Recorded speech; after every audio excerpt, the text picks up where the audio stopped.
Hey guys, welcome back. This is now episode 11 of my Iron Sharpens Iron series, and I have a really special guest today, a good friend of mine, Chris Barakat.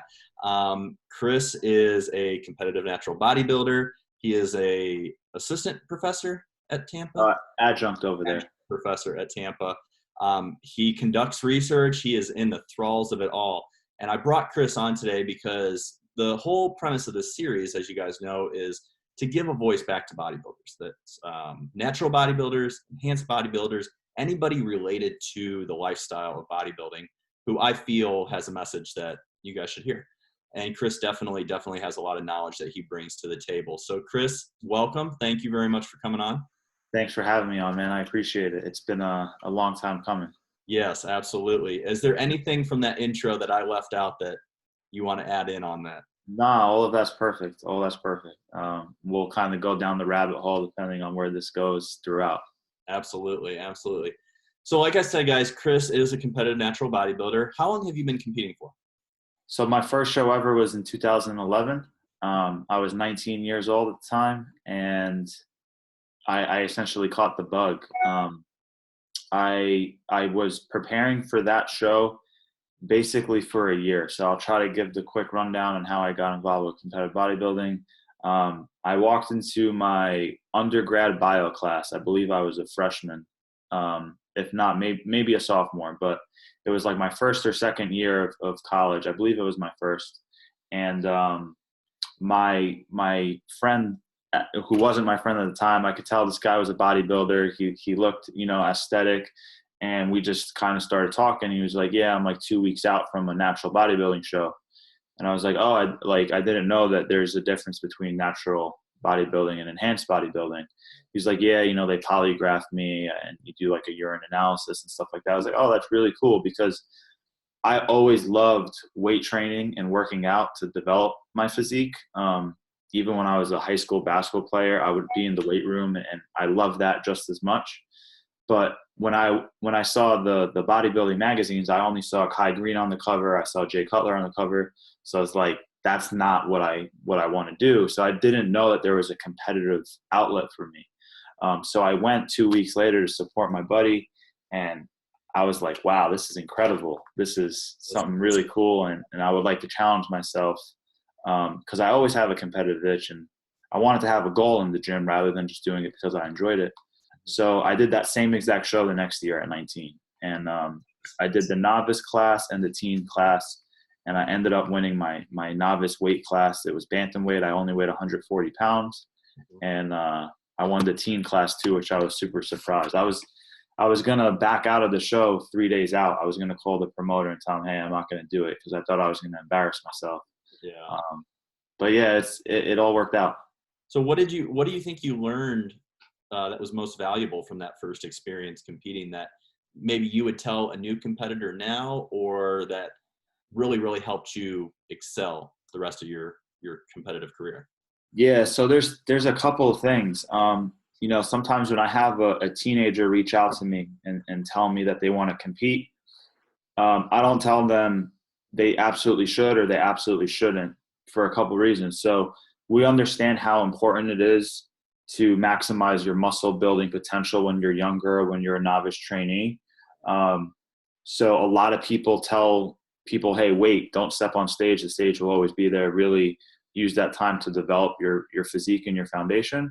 But I also look at it on the other side of the spectrum. It's like, for a competitive athlete, if you do it as a teenager, you'll find out then and there if you actually love the competitive aspect or if you just love the lifestyle. That's one thing I tell people in general when they're wanting to compete for the first time, like, go to a show first. Sure. Like, I'd be, maybe you wouldn't be, but maybe some people listening to this will be very surprised at how many inquiries we probably get from people that have never actually been to a show. They just want to compete. And that's great. There's nothing wrong with that, but it's a whole nother beast when you actually go, you see it, whether it's a natural show or, an enhanced show, whatever it is, the same level of commitment is there to bring the best physique. And you need to talk to some of the competitors. Like, just go up and talk to them, ask them a few questions. They'll answer them for you. And yeah, get a feel for what it's actually like. For sure. So yeah, I mean, I tell them, you can kind of find out if this is something you want to do for the long haul or if it's going to be a short-term goal, and then you're not going to build long-term goals off of it. And either way, it's an accomplishment. I think if you commit your mind and you have that intention of like, hey, I'm going to commit to X amount of weeks of extreme self-discipline, you can carry that over to different aspects of your life. You don't have to bodybuild forever, you know.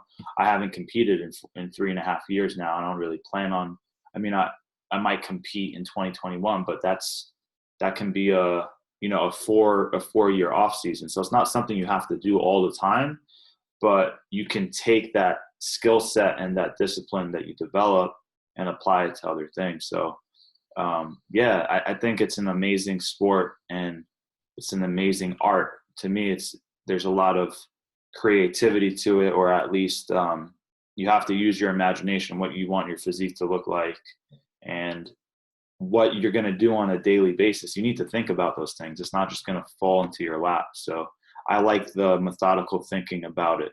Right. There's a lot of discipline that goes into it. And actually what you just said about, possibly competing in 2021, it'll be like 4 years at that point.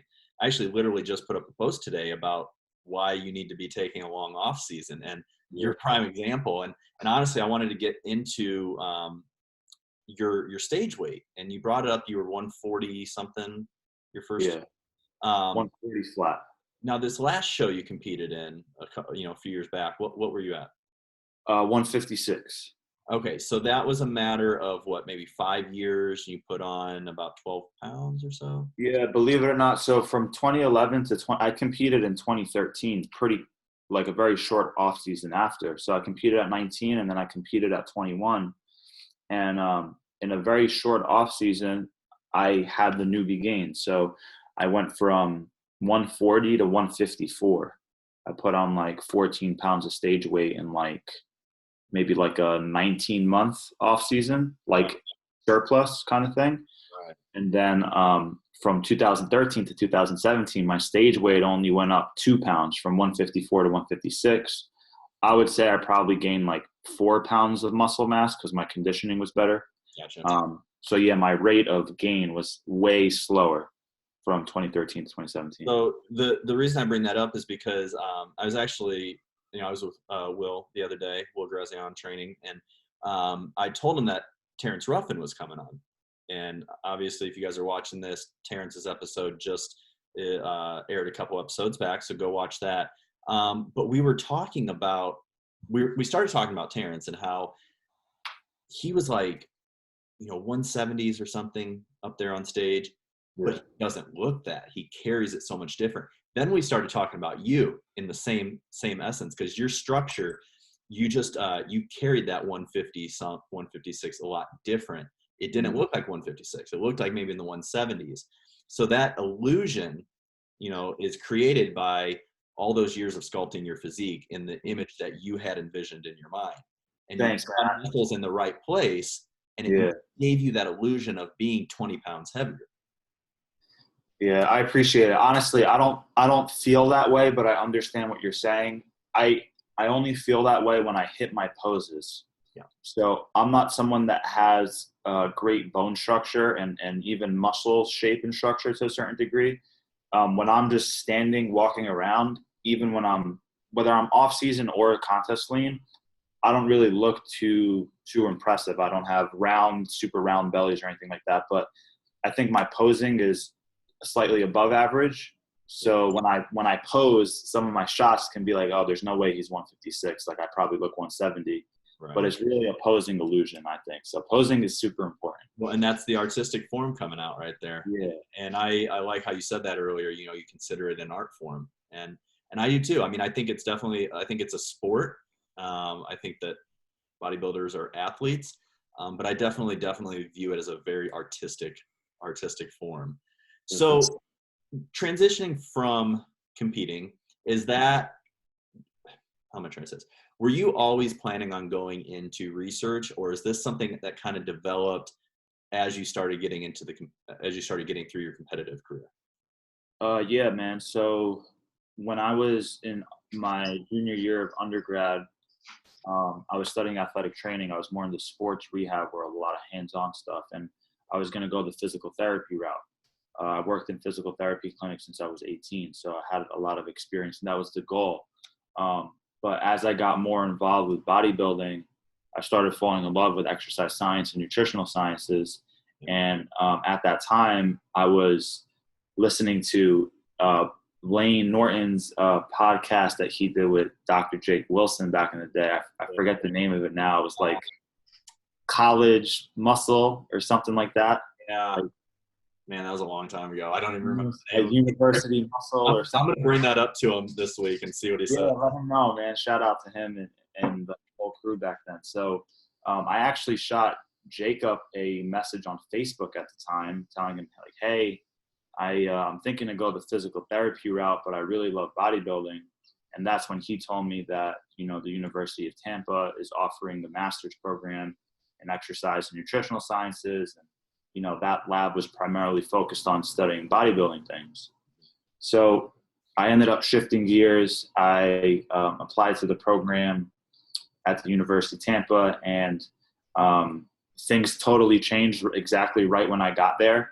So the new lab head is my mentor, Dr. Eduardo de Souza, and we hit the ground running, and it's been a great experience since. So we can definitely dive down that rabbit hole. I could share my experience as like a grad student and how I got involved with research, and there's so many things I can talk about there.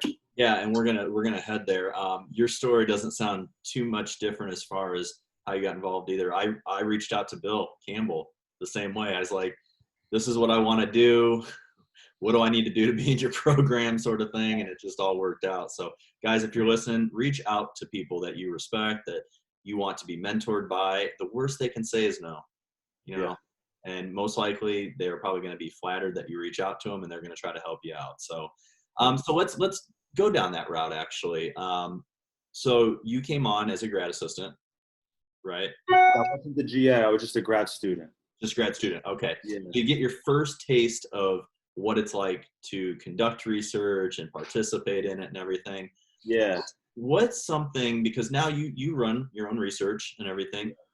What's something that maybe surprised you when you first started participating in research? So as an undergrad at Stony Brook University, the athletic training program actually made us do research our senior year. So I ran a research project as an undergrad, which is pretty rare. I got like undergraduate funding, and like I had experience with the, you know, filing with the IRB and creating a study design. So I had, I would say, a little bit more experience than most undergrads. Mm-hmm. However, the people that were mentoring my research as an undergrad student weren't actually true researchers. Like, they were just professors, and they were teaching that class, and like they were helping out, but they weren't like publishing regularly, and like that wasn't their focus. Right. Gotcha. So when I came to grad school, my professor, Dr. Eduardo de Souza, he says he's a researcher before he's a professor. And he is. Like, he's a professor because he's a researcher, not the other way around. Right. And once we started getting into like standardizing how we actually take measurements and create a study design, it was a whole different world. Like, it was a whole different level of like, oh, this is something that's going to be published in a research paper, compared to like, this is a class project and it's going to be an abstract. Right. So my undergrad thing was just an abstract. There was never a vision of it being like a published piece of literature. Whereas when I got to grad school, it's like, this is the project. It will be published. So everything needs to be like done on the money. Like, everything needs to be correct. So I learned so much from him, and he's extremely meticulous when it comes to standardizing all of our assessments. And that's super important, right? Like, for example, we utilize ultrasound to measure muscle thickness, and we had to practice so much to get our CV below 3%. Yeah. And, you know, one of our recent projects, our CV was extremely low. It was like 0.45%. Like, we got so good at practicing ultrasound because we just spent the hours doing it, you know? Efficient, just like anything else. What was that first undergrad study that you did? The first one, the PI of that is my buddy Jacob Rauch. That project is called the Autoregulation of Exercise Selection. Okay. That one, I forget the exact title, but we studied autoregulation of exercise selection. Rauch was the PI, and that was published in JSCR. Oh, okay. Yeah. That study did great for us, and a lot of people kind of refer back to it, or at least mention it. So that was a really cool project. So we live in a day and age now where obviously research is guiding a lot of our decisions that we make when it comes to training, programming, dietary selection, things like that. One thing that I find that a lot of people have a big misconception on when it comes to evidence-based and not is that they think that we can just pull a study out of our ass. We think that, like, here's a question, where's the study to prove it, right? What's something that you think is a big misconception that people have when it comes to research, conducting research, evidence-based, anything along those lines? Everything. Yeah.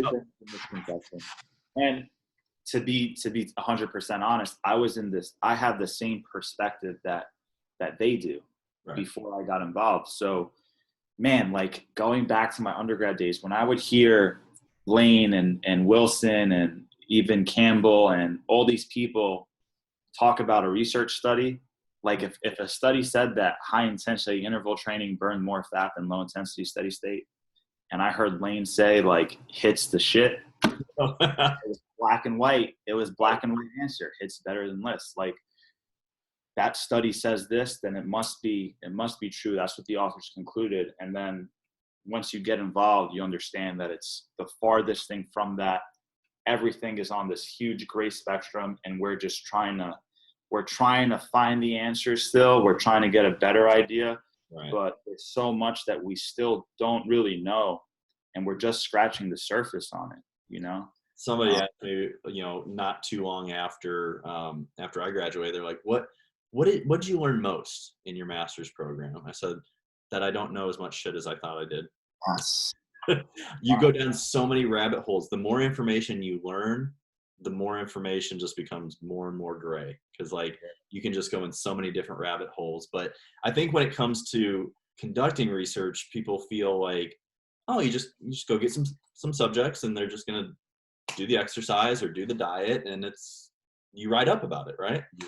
So walk us through, I mean, obviously I know, but for the people listening, walk us through what it actually takes to set up a research study and get it through.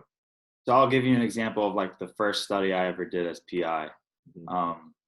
I started it when I was a grad student. I started piloting this. So me and my buddy Mike Alvarez, we were hanging out at my apartment, and we had these ideas floating around, and we started talking about like, okay, let's investigate this concept. And it was all about varying your joint angles to see how it would affect muscle activation, how would it affect the acute signals of like cell swelling and muscle damage.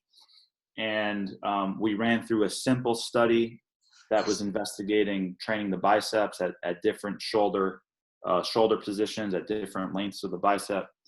And we piloted this for maybe 2 months while I was a grad student at the end.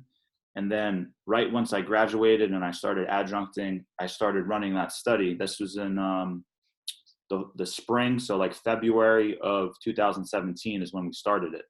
Okay. That study wasn't published until September of 2019. Yeah.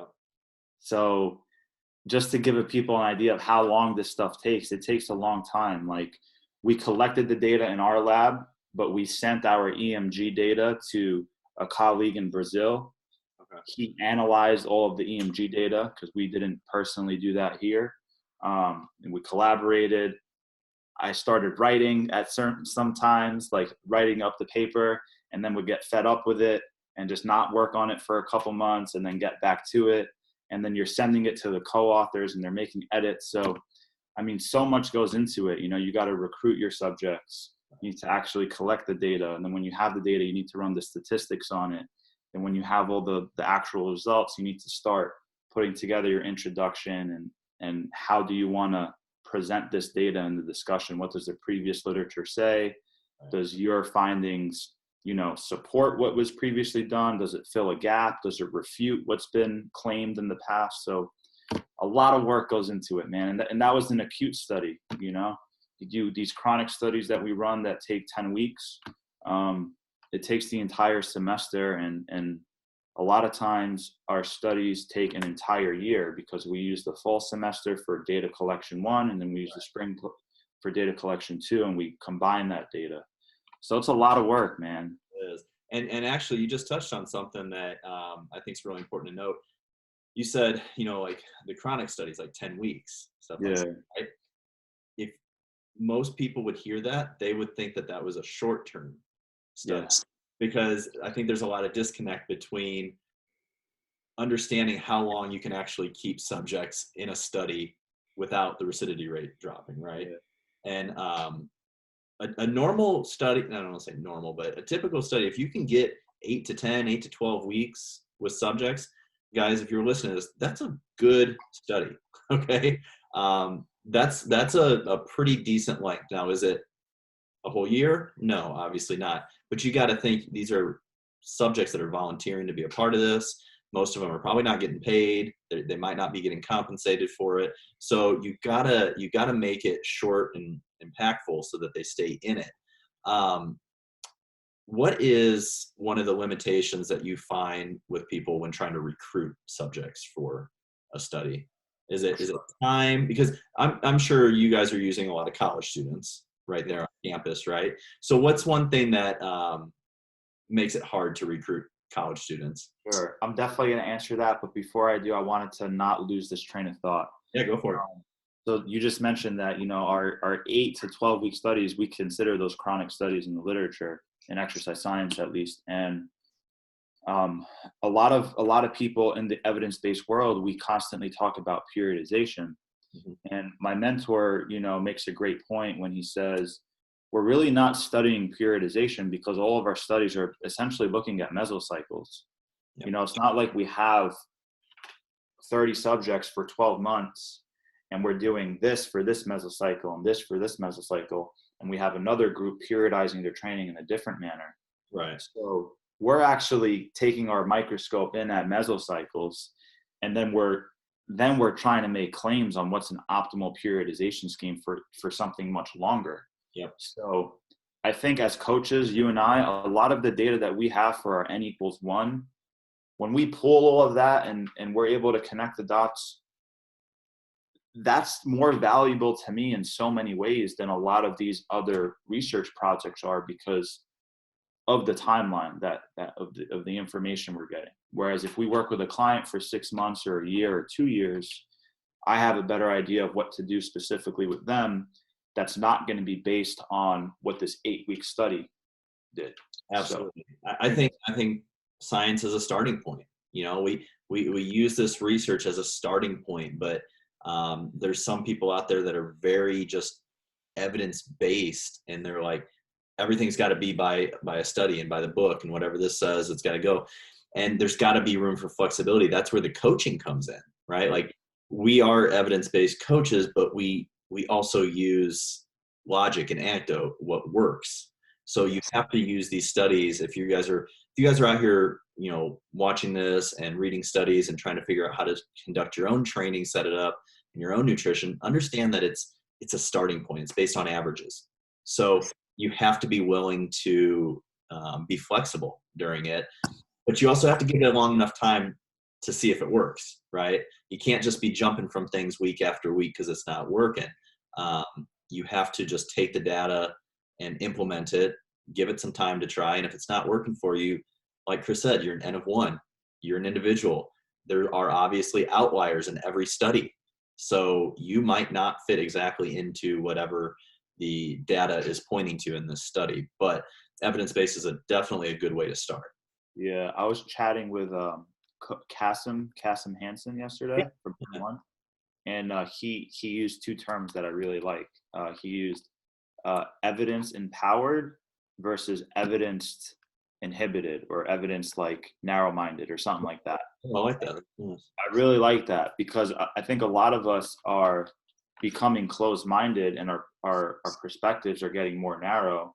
because we're hyper focused on having some sort of evidence to back our methodology rather than being evidence empowered and kind of being a bit more creative.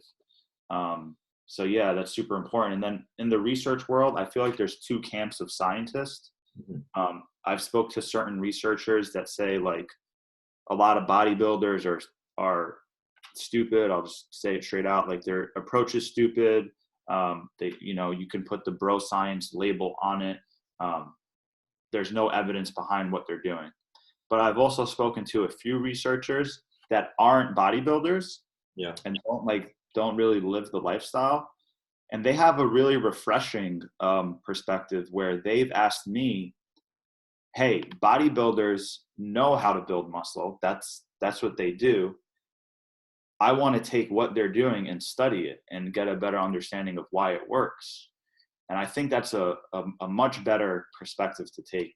Oh, I agree. What you're currently doing is stupid because the science doesn't support it. So one of my colleagues, Renato in Brazil, he's reached out to me and he's like, can you send me like the training programs you actually run? Not like what you're doing for the study, because I want to see what you do with yourself and your clients, because we should be researching what bodybuilders are actually doing, because they've been doing this for decades and they've built plenty of muscle and they have an idea of what's going on and they want to get a further understanding as to why this works and why that doesn't work as well. So I think it's important that you don't put yourself in like one camp and really close your mind and narrow your perspective. Well, there's two interesting points there. Number one, a lot of studies that have been done over the years are based off of what bodybuilders were doing back in the 50s, 60s, 70s. Like, you know, I think one of the ones that frustrates me the most is when people say like the bro split doesn't work. Yeah. It obviously works. Okay. Like for natural or enhanced, it obviously works. Now, if we're talking about most efficient, that's a different study, a different question to ask. But a lot of these studies are based off of what bodybuilders were doing back in the 50s, 60s, 70s, and that people were curious about. Just like you said, that colleague that reached out and said, what are you actually doing? That's what we need to be studying, right? The other thing is when people read studies and they see maybe this training frequency works better than this one or whatever, you have to look at the population that's being studied, right? A lot of research is not done on bodybuilders.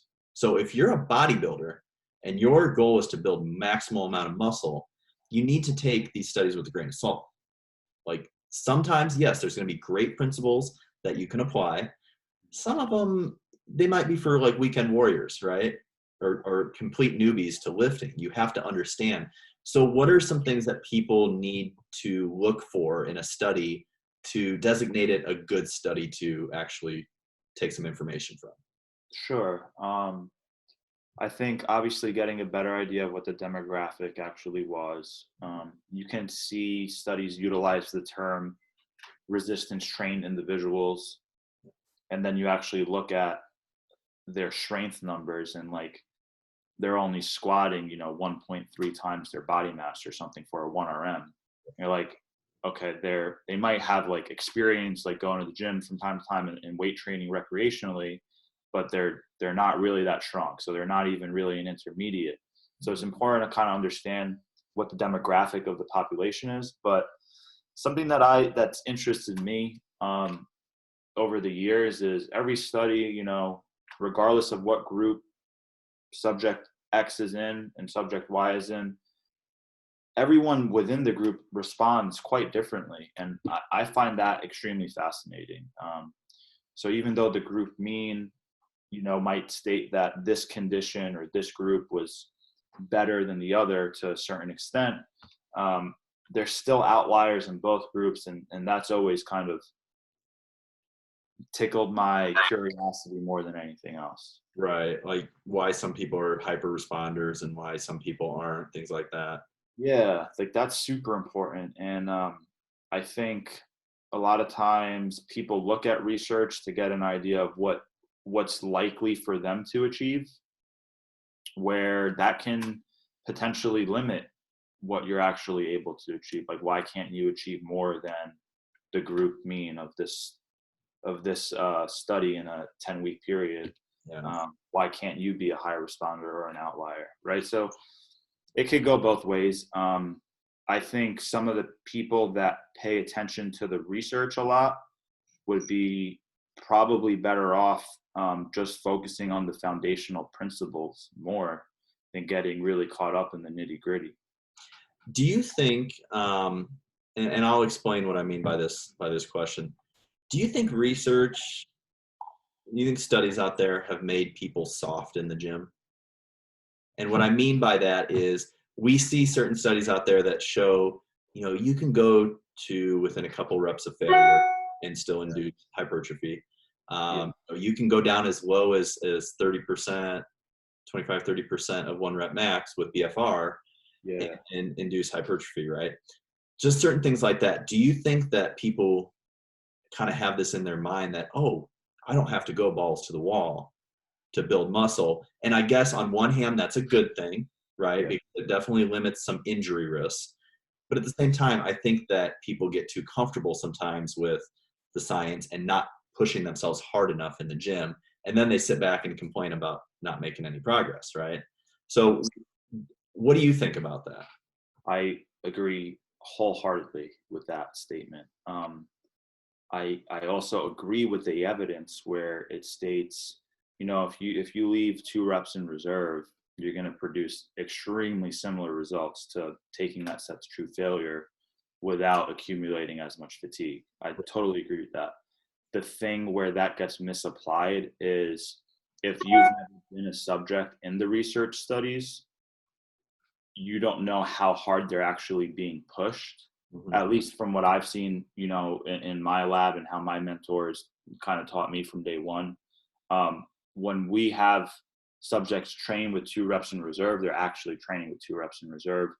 On their final working set of every exercise, we make them go to concentric failure. They're going to concentric failure. We know they have no reps in the tank. So, so every single subject that's come to the studies, they said, I've never trained this hard in the gym as I have in the lab. So it's a great environment. The subjects really push each other. Believe it or not, oftentimes this is the first time that subject has tracked every single lift for 10 weeks straight.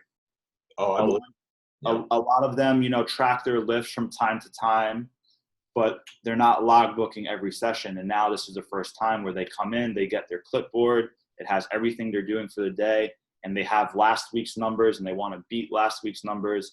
And it's something new to a lot of them. Yeah. So that alone takes their intensity to a whole nother level. And I think that's part of the reason why, at least from what I've seen, we make significant progress in 8 to 10 weeks. Like on average, I see a lot of people, like a lot of our group averages would be like 3 pounds of lean body mass gains. Oh, okay. Like an 8 to 10 week study. And that's a pretty fast rate of gain, right? But I think a lot of that has to do with the level up of the intensity. Yeah. Yeah. If you guys are watching and you have an opportunity to go to participate in a study, in a training study, go do it. It's an eye-opening experience.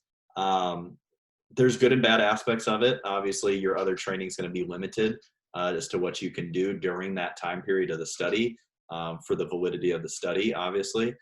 But like Chris said, it really opens your eyes to, granted you have a good staff there that's helping train you, right, and push you. It really opens your eyes to how hard you probably aren't training and how much you actually have left in the tank when you have someone there pushing you, because we're all our own limiting factor. We all think we work hard, and a lot of us do, but you get there with someone that is maybe a little bit stronger, maybe someone that's a good motivator that's going to push you a little bit harder, and you realize you've got a whole nother level to you that you're limiting yourself from. For sure. Like last semester, and even this past semester before the COVID-19 shut everything down, we were recruiting subjects and we had to test their 10RM before starting the study. Like that was part of our familiarization sessions, is to get the subjects 10RM. It took us 3 testing sessions, sometimes four for some subjects to find their true 10RM and be below a 5% CV. Yeah. And like these people were blown away with what their 10RM really was on the back squat compared to what they thought it was, right? So like day one, they come in and they're like, all right, what do you think your 10RM is? And let's just say they say, I think maybe 245. Right. I'm like, okay, cool. So, you know, we start at 185. We have them do 225 for like a triple, just to see how that feels. And then they go for their first thing, 245, and they smoked it. We're like, all right, well, you smoked it. Let's like, you know, put on another 10 pounds on each side. Now you're at, or 5 pounds on each side. That's 255. And they kill that. We're like, okay, unfortunately you're done for the day because we can't have you do multiple 10RMs. So you have to come back again. Right. We're like, all right, you did 255. We're going to start at 265 today. So, you know, now 245 is their last warm up set for a triple. And then boom, 265, they smoke it. 275, they smoke it. We're like, all right, sorry, you're done testing for the day. Come back. And then like the next time they get 280, I'm like, okay, cool. So like your 10RM was freaking, you know, 35 pounds more than you thought it was or whatever. And it's like, they really surprised themselves, you know? So it's pretty cool. What's your goal as a researcher moving forward? Do you have a certain, I don't want to say topic, but just a certain area that you're more interested in becoming a leader in that research area? Yeah, so I've loved the projects I've worked on so far. I'm extremely grateful to work on these projects that I have worked on. But one thing that's a little frustrating is like a lot of these projects are jumping from one thing to another, and they're not necessarily building upon one another. Oh, okay. They're answering great. So like we looked at autoregulation. We looked at advanced training techniques like drop sets and supersets. I looked at varying joint angles to see how that affects acute stimuli. We looked at velocity-based training in athletics, which was really cool. We're looking at volume still, and we're taking steps in the right direction with volume, which I'm super excited about. Okay. And I looked at repetition tempo. We have a study coming out this year, 2020, and interset stretching coming out too. So a lot of different things. I remember you telling me about the interset stretching. Yeah, that sounds really interesting. Yeah. So a lot of different topics that don't necessarily build upon one another. And I want to start stapling like one area of focus more so. And I really want to look at mechanisms of hypertrophy, obviously, how to optimize hypertrophy. But I'm also really interested in body recomposition. So we're working on some things right now. It's really amazing, you know, where Chris went to school and teaches at and where I got my master's at are 5 miles away from each other, right? Like Tampa, and it's really ironic because there's not very many programs in America that are very physique focused. Yeah. And we happen to have two of the top ones right here in Tampa, USF and University of Tampa. Yeah. And I think that it's great. I also kind of wonder why our area is so like physique focused, but then you look around and we have so many bodybuilders that live in the area. We have so many influences here in Florida. It makes sense.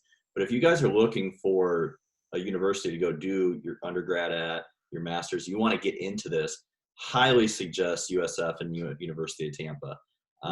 Two great programs that are going in great directions. They have great leadership. Couldn't suggest it any higher. So if you can, man, tell me about your experience at USF. Huge shout out to Dr. Campbell. Him and I are collaborating on a paper right now, and I submit my revisions are due by May 7th. So I'm really pumped about it, and I think there's going to be a lot of great things in the future. So yeah, anything that man touches is gold. So yeah, what were the things that you guys worked on when you were there? So actually, I started volunteering in the lab with research the year before I actually even got into the program, because I was done with my undergrad prereqs. And I'd used my GI Bill after I got out of the Army and took my prereqs to apply for grad school, but I didn't get it done in time for the starting class in 2017. So I had to wait till 2018. But he let me work in the lab, and we actually worked. That first study was the refeed study. Nice. Yeah, it was the 5-day low followed by 2-day refeed at 25%. Was Warren running that Yeah. at the time? Yeah. So got to be a part of that. What other, man, I got to be a part of a upper body and lower body recovery study between men and women. So the recovery rates between men and women for upper body and lower body. Nice. Did a diet break study. Nice. I know I'm missing one. Gosh, it can't come to my head right now. But yeah, there was 4. I'm just having a hard time thinking of the other one. Oh, it was a bicep study. A bicep with Dr. Buckner. I got to be a part of that for a little bit. I actually couldn't finish that for a couple reasons. I actually injured my bicep, so I couldn't continue going with it, and it was still going on when I graduated. So I kind of, But so much great stuff going on there. What really attracted me to USF was the physique component of it. I mean, I wanted to get into coaching. I love bodybuilding. I mean, I'm 35 years old. I got into bodybuilding, my love for it when there were still magazines on the shelf, like back in the 90s. So like that was my introduction to bodybuilding. I was an athlete my whole life, and just really knew I wanted to go that route. And what was funny was I actually was watching in beginning of 2017, I was watching one of Lauren Conlon's YouTube videos when she was doing YouTube quite often. She was actually filming her presentation at the ISSN conference for her study. And that's when I first got introduced to, holy shit, this is right in my backyard here. Like, cause I was living over in St. Pete at the time. Oh, nice. And I was like, at the time I was looking to apply to UF, Florida State, some other Georgia, some other places. And I hadn't really looked into it enough to know that they aren't really physique focused up there. Yeah. They're more like clinical based and everything. And it just wasn't really my suit. So I started looking into USF. That's where I first found out about Dr. Bill Campbell, and then started reading all his research. And I was like, this is where I need to be. This is right here in my backyard. So I just reached out to him like you did to your mentor and talked to him. And obviously it was too late to get into that 2017 class. So he let me volunteer in the lab that whole year, and I got to be a part of that. That was the first time I was a part of a research study. And that's actually when I met Lane, got hooked up with Lane. And yeah, man, that I can't say enough good things about this program. The opportunities that are available to be a part of and to conduct your own research, the support from the faculty. It's a very small program. I mean, actually my class was the biggest one they had to that point. I think we had like 28 or 29 people. Nice. So it's a very cohesive unit. And what was great about our class was, and Dr. Campbell will tell you, we were probably the class that was most focused on physique or strength. Nice. So we had a bunch of competitors in our class, a bunch of people who wanted to just go into research afterwards, get their PhDs, and are on their way to do their PhDs and stuff. But he never had so many physique focused individuals who were either already coaching or wanted to coach. So it was a really great atmosphere, man. I kind of joke about it because I took the fast track route. So I was done in about 16 months. Nice. And where the rest of my class is finishing up right now. Okay. So obviously looking back in hindsight now, this semester was kind of a wash. It wouldn't have made a difference because of COVID, and stuff. But it went by so fast, and I thought I wanted it to go by really fast when it started. But man, when it got done and it got time for graduation, I was like, I'm really going to miss this. And I still try to stay in touch and go over there as much as possible. Obviously, the last couple months have been very non-existent. Yeah. But it's the type of program that I want to still continue to stay involved with. And they've just got so many great new additions. We added Dr. Buckner. He came in as my class came in, So we were his first full class to go through, and just the different elements that he brings as far as a hypertrophy standpoint, just muscle. He's our muscle guy, right? Yeah. Campbell is our body comp guy. He's our diet guy. Dr. Kilpatrick's the cardiovascular guy. We have a specialty for every area. And it's just a unique environment. So I highly suggest, and I know I don't know as much about University of Tampa, but what I do know is you guys have a great program over there. You guys are very similarly focused as we are. Yeah. And there's a lot of great opportunity for research. So come on down to Florida, guys. Yeah, for sure. It's the spot to be. Yeah. So we kind of talked about research and everything. We talked about your competitive career. You are planning on getting on stage in 2021, or is that kind of still up in the air? Definitely up in the air. Yeah. I would have to make a lot of progress in a short period of time, but I have a different mindset and a different perspective, and I believe it's doable. Yep. And that's what's most important. So I'm gonna try to make it happen. I believe I can make it happen if all the ducks line up and stuff like that. I'm definitely not done competitively, but I don't really see myself competing frequently, right? So like if I do 2021, man, I don't know when the time after that would be. It's definitely not going to be 2022. You know what I'm saying? So this will be like every couple, like pretty large breaks. 2021, who knows? That might be the last time, but I definitely have one more in me. And the thing that drives me about bodybuilding from the beginning, especially this was one of the reasons why I always told people I'm always going to stay natural, is because I'm so curious about what my natural limits are, right? Like, even though I don't think we'll ever reach our limit, and I feel like our potential is limitless, so to speak, that's what keeps me going, man. And like, I truly believe that I can step on stage at 163, 165. Yeah. Well, what is it going to take for me to put on 7 pounds to 9 pounds of muscle? It's going to be a lot. Like a lot of work's going to have to go into that. But I really think with my frame, my height, the pros that have come before me, and the vision I have in my mind, that's what I would have to be to attain what I want to attain. So, if I can have a hell of a freaking year, I can make 2021 happen. But we'll see. People grow in spurts too. Everyone thinks that this is like a completely straight line. Right. You talk to any bodybuilder, they've had a terrible year. They had an amazing year. They had a terrible 3 months.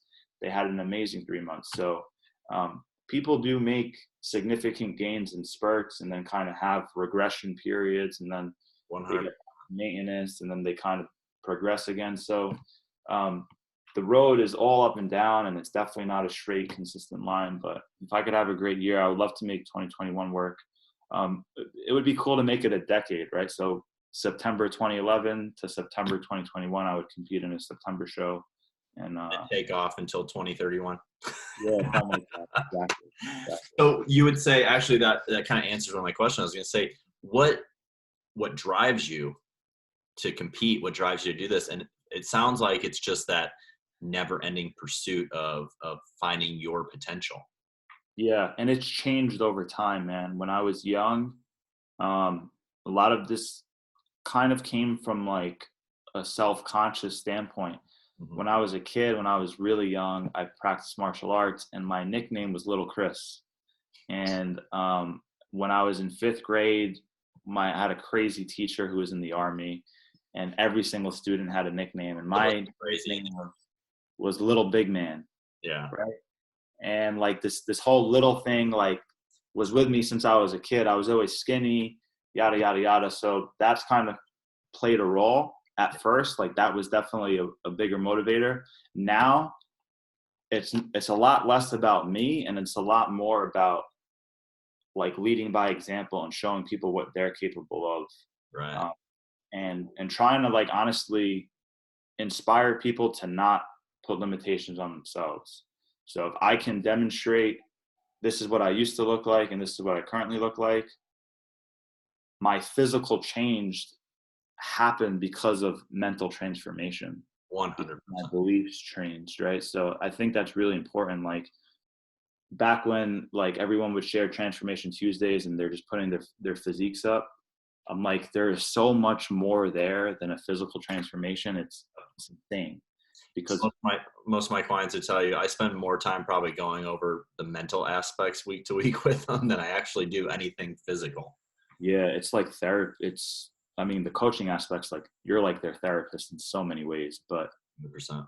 yeah, the mental transformation that is necessary to lead to a physical transformation is very important. So you become in control of what you can control when you're bodybuilding, and that means that your thoughts are different on a not on a daily basis, but on an hourly basis and on a minutely basis.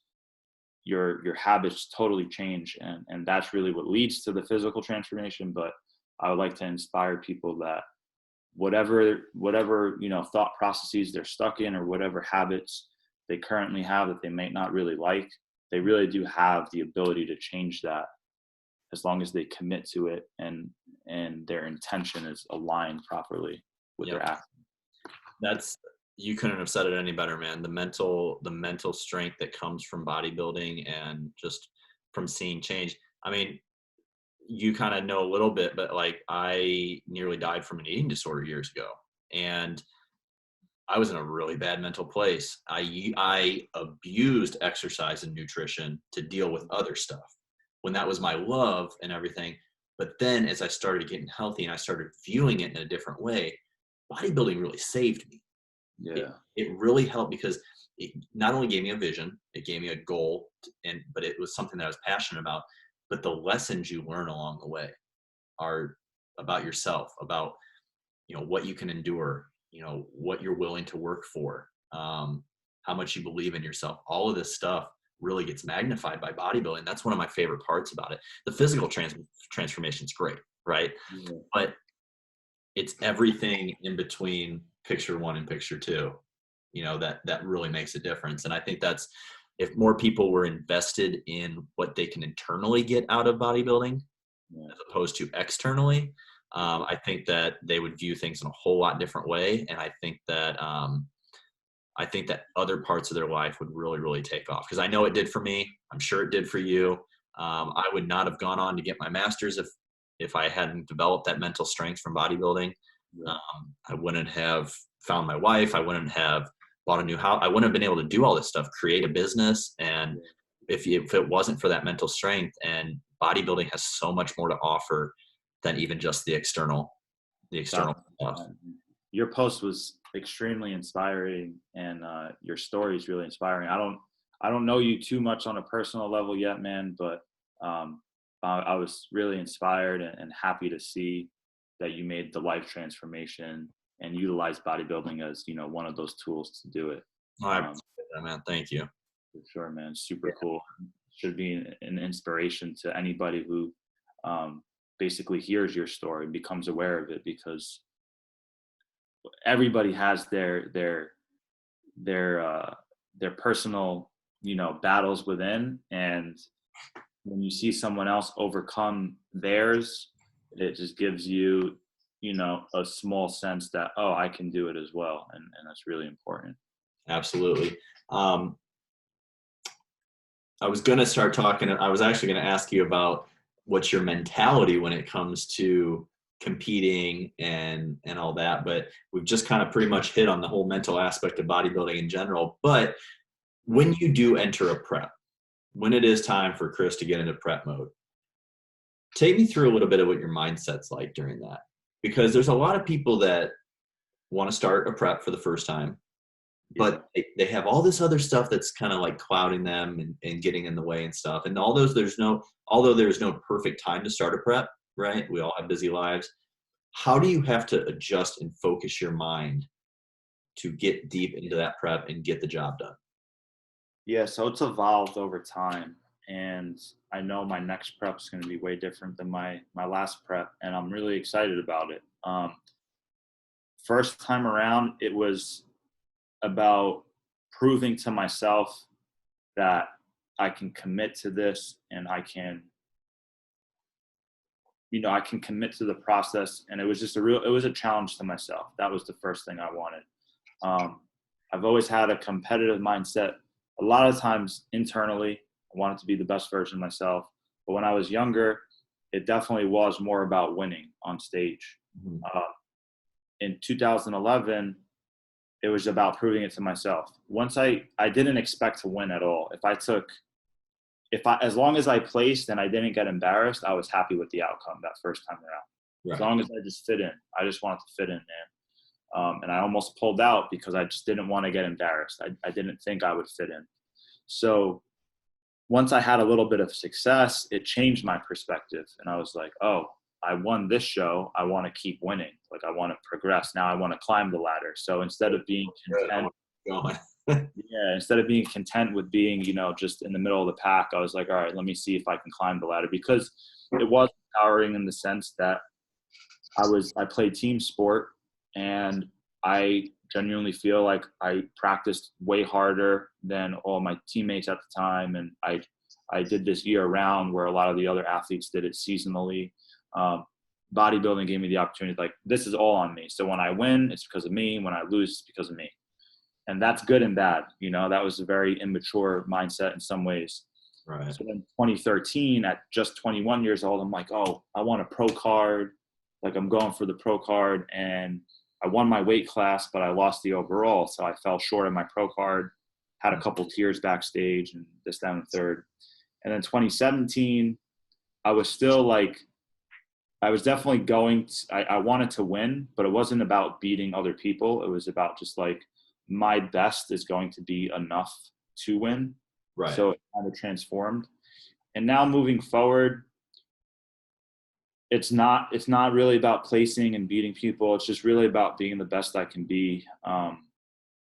So it's funny, like, this whole competitive breed has evolved. Like, the way I compete has evolved. But next time around, do I expect my best to be good enough to win? Absolutely. But I also understand that there's people out there that are so much better than me. And if they happen to do the same show that I do, then that's fine. Like, I used to look at, like, who is competing in the shows, who I compete against. I don't do that anymore. It's a waste of time. Yeah. Because if the next Kai Green shows up and he smashes me, there's nothing I can do about that. Right. And if competitors show up that I happen to be better than, then I happen to be better than them.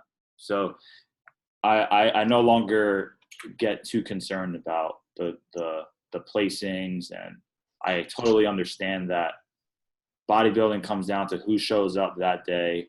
There's a lot of people better than me, and I just want to be the best version of myself. I think that's a really healthy approach. And that's why I try to tell people too, listen, this is a subjective sport. Like, you can do everything perfect, right? You can look your absolute best. Yeah. And you might get third call outs. Like, you just don't know. That's why if someone is watching this and they're wanting to get into competing, you have to do it for you. You have to do it because you have this love of improving your physique each and every time. Not trying to do it because you want to necessarily impress somebody else or whatever. Yes, you can have goals and you can want to get a pro card and all that's great. But when it comes down to it, you have to be satisfied each and every time you step on stage, knowing that you gave it everything you have. You can't control, like Chris said, who's going to show up and who doesn't. You can't control what judges are going to be there and who's not. Yeah. But what you can control, you have to take the reins over, which is your training, your diet, your rest, your recovery, everything that goes into getting you up on stage, your posing. Take advantage of the things that you can control and just go up there and have fun. Yeah. One of my best experiences competing was at an NPC show, which was my warm-up, where I was expecting to not do well, and I didn't care about competitiveness. I just wanted to get on stage, practice my posing, get the tan on, get an idea of how I was looking, practice my peak. Yeah. And I enjoyed it, and I did extremely well at the NPC show. And then a couple weeks later, I had the show that was like my Super Bowl, and I put so much more pressure on myself. whereas I wasn't able to relax, and that negatively impacted my ability to peak. Oh, yeah. So, yeah, the stress makes a big difference. Huge difference. Huge difference. Yeah. Well, Chris, I want to be respectful of your time. This was a great conversation. I'm sure we could probably go on for hours about talking about bodybuilding. So I'm going to have you on again and cover another topic. But thank you so much for coming on. Is there anything that you want to plug your coaching or anything, how people can get a hold of you? Sure. For educational content, guys, you guys can check out schoolofgains.com. Gains is with a Z because it's more anabolic that way.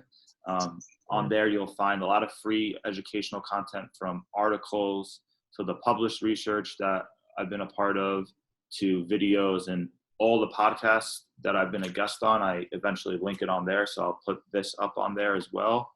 And then I also have training programs. So hopefully we get, if this is out when COVID-19 is going on, there's a free resource that's a full training program for at-home limited equipment exercises that you guys can do.